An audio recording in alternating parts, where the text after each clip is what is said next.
Assalamualaikum warahmatullahi wabarakatuh. Halo semuanya, perkenalkan nama saya Raden Muhammad Nur Zamrud Tauhidi dengan NIM G00241181.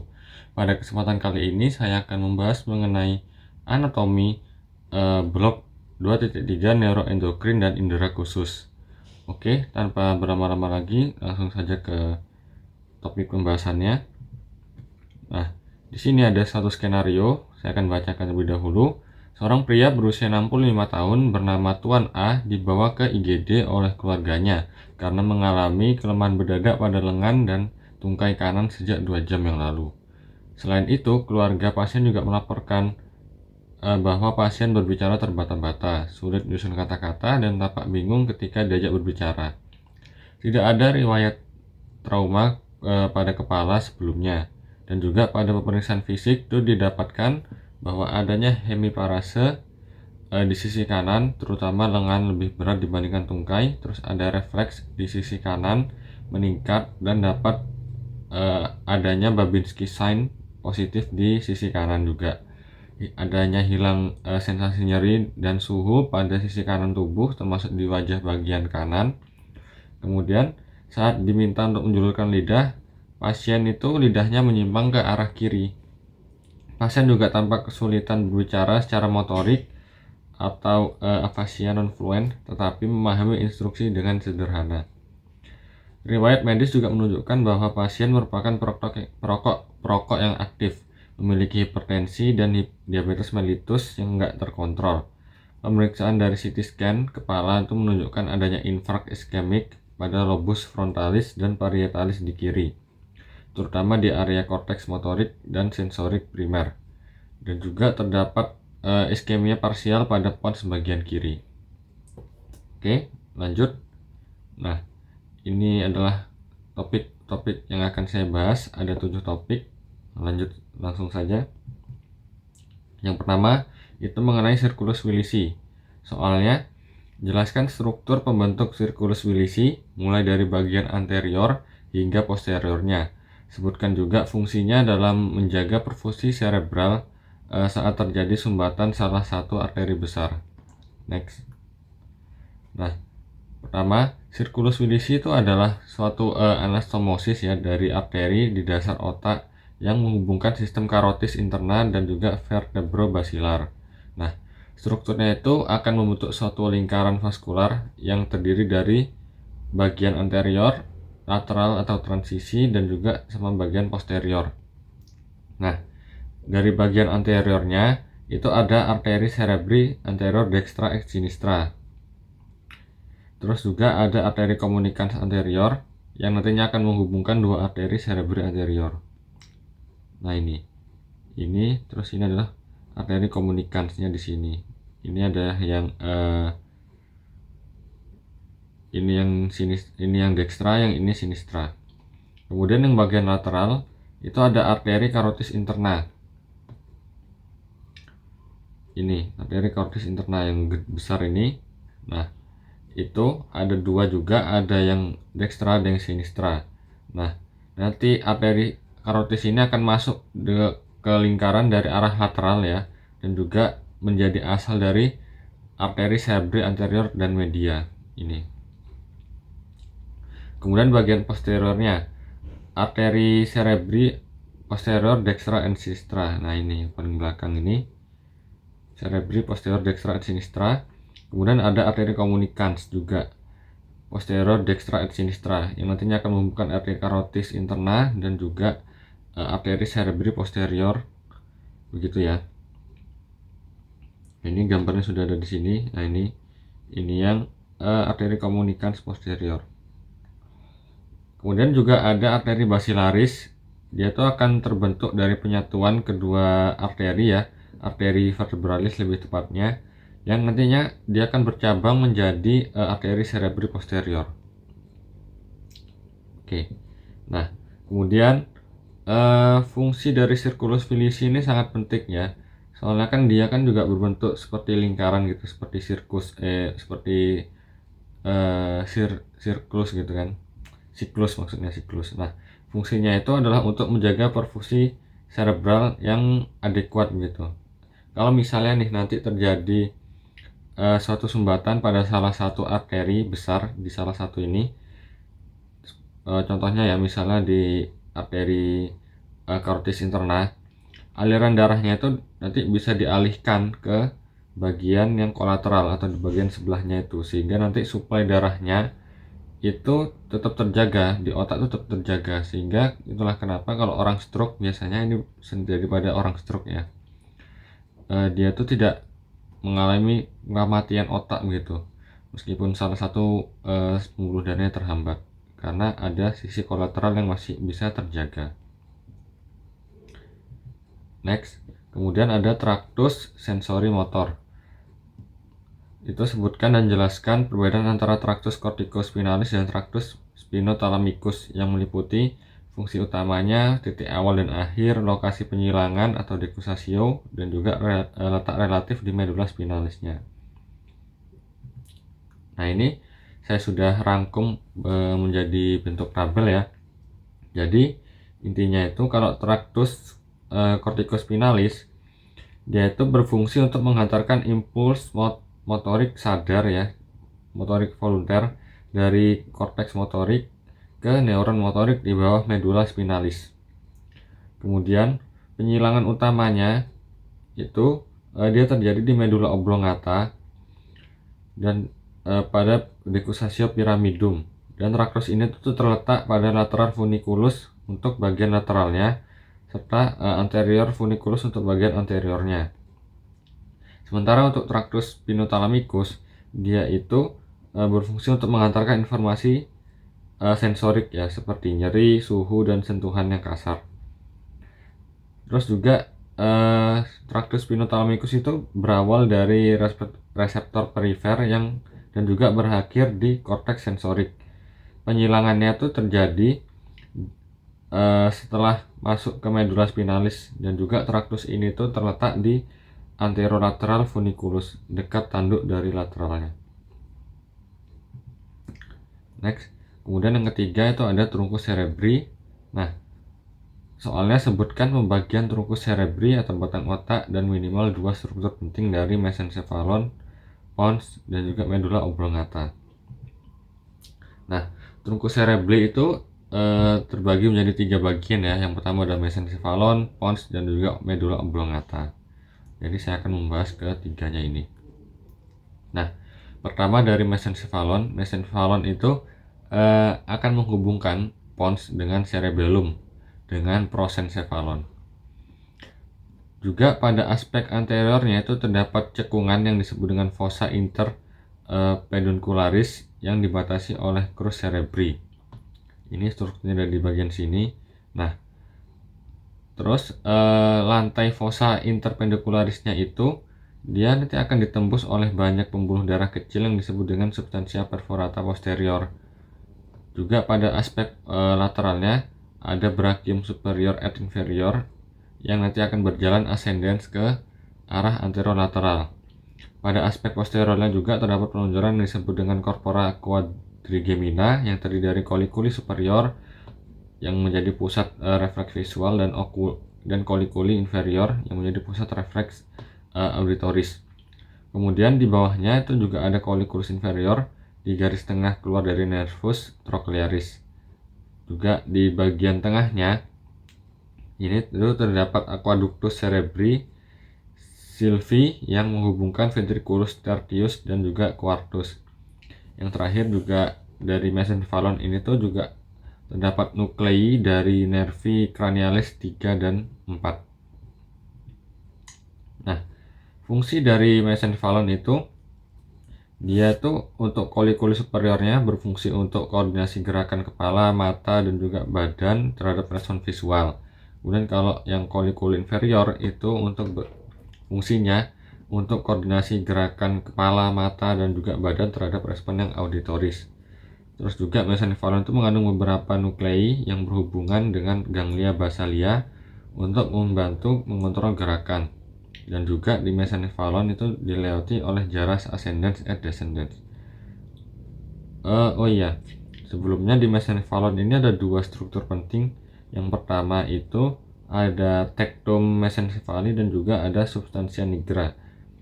Nah, Yang pertama itu tectum mesencephaly, dia tuh mengandung colliculus superior dan inferior untuk yang refleks visual dan juga auditoris yang seperti yang saya jelaskan tadi.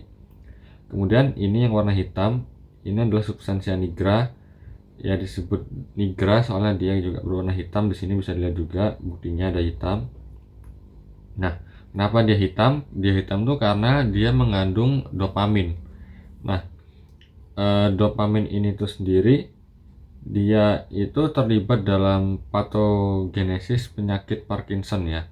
Jadi kenapa orang mengidap Parkinson itu berarti dia memiliki dopamin yang minimal gitu.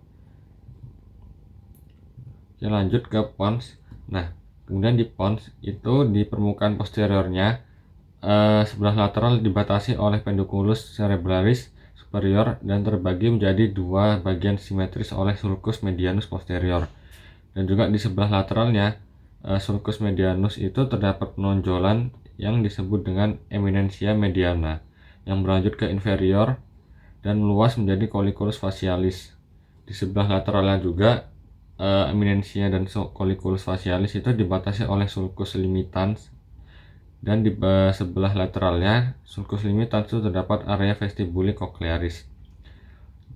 Di pons ini juga ada satu jembatan yang menghubungkan kedua hemisferium cerebelli. Pons itu melekat pada cerebellum melalui 3 pedunculi cerebralis. Pada bagian tengahnya itu terdapat alur dangkal yang disebut dengan sulcus basilaris yang ditempati oleh arteri basilaris pontis. Di pons ini tuh di setiap sisinya pada permukaan anterolateral akan keluar nervus trigeminus, dan di dalam sulcus ini ya, ini nervus trigeminus, dan juga di dalam sulcusnya itu akan keluar nervus abducens, ini nervus abducens. Terus juga ada nervus facialis ini sebelahnya. Kemudian ada nervus vestibulocochlearis sebelahnya lagi. Next. Nah, fungsinya nuklei pontis itu akan merelay impuls saraf dari area motoris cortex cerebri ke cerebellum. Kemudian untuk selanjutnya ada mengandung nuklei vestibularis untuk keseimbangan, mengandung pusat respirasi bersama dengan medula oblongata tentunya, dan juga dia tuh terdapat nuklei nervi cranialis 5, 6, 7 dan juga 8. Lanjut ke medula oblongata. Ventral dari medula oblongata itu terdapat visura mediana anterior yang dibatasi pinggirnya oleh piramis yang dibentuk oleh tractus corticospinalis yang nantinya sebagian besar itu akan menyilang membentuk decussatio pyramidum. Di bagian posterior lateral piramis itu terdapat oliva yang merupakan elevasi berbentuk oval karena adanya nucleus olivarius inferior. Di bagian posteriornya itu oliva terdapat pedunculus cerebralis inferior yang menghubungkan medula oblongata dengan cerebellum. Di dalam sulcusnya itu di antara oliva dan juga pedunculus cerebralis muncul villa radicularis nervus glossopharyngeus, nervus vagus, dan juga radix cranialis nervus accessorius. Pada aspek posteriornya itu di bagian tengah kranialnya itu akan membentuk dasar dari ventriculus quartus. Nah, juga tepat di bagian lateral dari tuberculum cuneatus terdapat tuberculum cinereum yang dibentuk oleh tractus descendens nervi trigeminalis. Next, fungsi dari medula oblongata ini sendiri itu mengandung tractus ascendens dan descendens. Kemudian ada centrum medullaris yang merupakan nuklei yang terlibat dalam fungsi kontrol denyut jantung, tekanan darah, respirasi, batuk, menelan, dan juga muntah. Yang terakhir itu terdapat nuklei nervi cranialis 8, 9, 10, 11, dan juga 12. Selanjutnya yang nomor 4, tentang nucleus nervus cranialis. Jelaskan asal-usul nukleus dan fungsi dari 3 nervus cranialis motorik murni, misalnya nukleus 3, 4, dan juga 6. Terus sertakan akibat lesi pada upper motor neuron dan lower motor neuronnya. Next. Nah, yang pertama, saraf yang menginervasi organ derivat ektoderm itu disebut juga dengan somatik. Yang ke kulit disebut dengan general somatik, yang ke mata dan juga telinga itu disebut dengan spesial somatik karena dia hanya berfungsi untuk satu fungsi tertentu. Berbeda dengan general, dia itu ada beberapa hal yang bisa untuk menjadi sensor gitu. Nah, saraf yang menginervasi otot polos, miokardium dan juga jaringan glandula itu disebut dengan general visceral efference atau GVA. Kemudian saraf yang menginervasi otot derivat somitas mesoderm itu disebut dengan general somatic efference atau juga GSA. Terus saraf yang menginervasi otot derivat arcus brachialis disebut dengan special visceral efference atau SVA. Saraf yang menginervasi sel-sel gustus disebut dengan special visceral afference atau SVA. Saraf yang membawa rangsangan sensibilitas dalam, contohnya pada cavum oris sampai dengan viscera abdominis, disebut dengan general visceral afference atau GVA. Serabut proprioseptif dari musculi masticatori dan juga otot extrabulbair itu bersifat general somatic afference ya, atau GSA. Dan juga nervus olfactorius itu dia tuh juga bisa punya dua sifat ya, bisa dia tuh special somatic afference atau special visceral afference gitu. Nah, ini adalah untuk fungsinya. Contohnya ini ada nervus opticus, dia tuh modalitasnya adalah special somatic afference. Terus kalau yang misalnya lagi nervus trochlearis itu dia modalitasnya general somatic efference gitu. Ini ada 12 nervus cranialis dengan modalitas yang sama dan juga ada yang berbeda-beda gitu. Nah, ini untuk klinisnya. Kalau misalnya terjadi lesi di nervus 1 atau olfactorius akan terjadi anosmia, ya penggangguan pada penghidu ya, karena olfactorius itu ada di hidung. Kemudian kalau yang nervus 2 akan terjadi anopia karena optikus itu ada di mata. Di nervus 3, 4 dan juga 6 itu kalau terjadi lesi akan menimbulkan ptosis lesi di nervus 3 atau jatuhnya kelopak mata. Terus ada strabismus atau mata juling, terus dan juga ada diplopia atau pandangan ganda. Itu terkhusus di kalau terjadi lesi di nervus 3, 4 dan juga 6. Kalau misalnya terjadi lesi di nervus 5 itu akan terjadi trigeminal neuralgia atau tic douloureux. Kemudian untuk nervus yang 7 itu bisa terjadi Bell's palsy. Kemudian kalau nervus 8 itu ada vertigo. Terus kalau nervus 9 ada disfagia, nervus 10 itu ya refleks vagal, nervus 11 ada paralisis, dan juga nervus 12 ada dysarthria. Next, untuk ada area Brodmann, jelaskan lokasi dan fungsi dari area Brodmann. Dari area Brodmann 1, 2, 3, 4, 22, 44 dan juga 45. Next. Nah, ini tabel-tabelnya. Untuk yang pertama dari area Brodmann 1, 2, 3, dia tuh fungsional areanya ada di korteks somatosensoris yang primer. Dia tuh terletak di bagian lokasinya ya, ada di gyrus post centralis. Nah, ini sudah dilihat kalau yang area Brodmann 1, 2, 3 ada di bagian sini, kecil di atas ini. Dia fungsinya untuk sentuhan, untuk merangsang sentuhan. Kemudian untuk yang 4, dia tuh areanya, lokasi area fungsional areanya ada di korteks motor yang primer. Nah, ini di 4 ini. Lokasinya ada di gyrus presental ya. Kalau tadi yang postsental, yang ini presental. Fungsinya itu untuk mengontrol gerakan volunter. Untuk selanjutnya area 22, Dia tuh ada di cortex auditoris dan lokasinya ada di gyrus temporal superior. Dua-dua. Nah ini ada di sekitar sini dua-dua. Nah dia itu fungsinya untuk pendengaran dan juga untuk berbicara ya, speech. Kemudian untuk yang 44 itu ada di area Broca, lebih tepatnya di cortex premotor lateralis. Dia tuh lokasinya ada di gyrus frontal inferior ya. Dia fungsinya juga untuk berbicara dan juga movement planning. Terus yang 45 dia tuh ada di cortex asosiasi prefrontalis.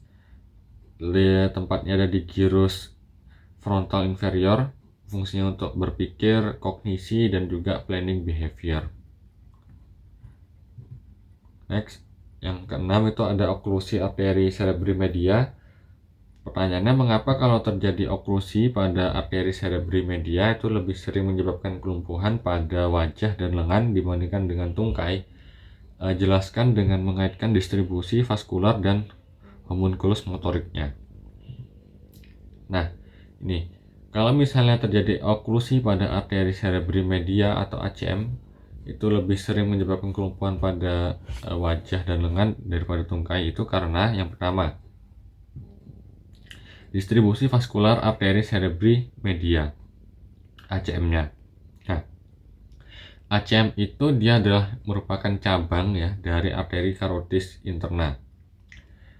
Dia tuh nanti akan menyuplai permukaan lateral hemisfer cerebri, terutama di bagian lobus frontal, parietal dan juga di sebagian lobus temporalnya.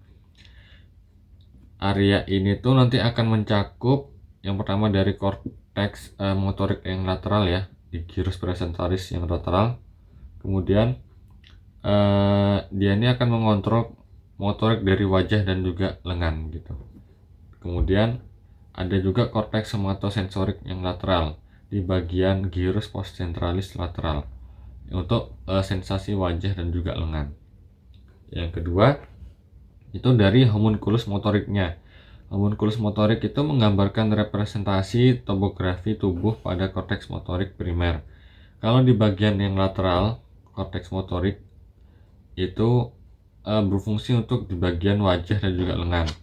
Baru di bagian yang medial itu lebih ke atas dan juga di bagian yang lebih ke dalam itu baru untuk tungkai. Nah, karena ACM itu menyuplai bagian yang area lateral, oklusi dari ACM itu akan lebih menyebabkan gangguan pada wajah dan lengan, bukan tungkai begitu.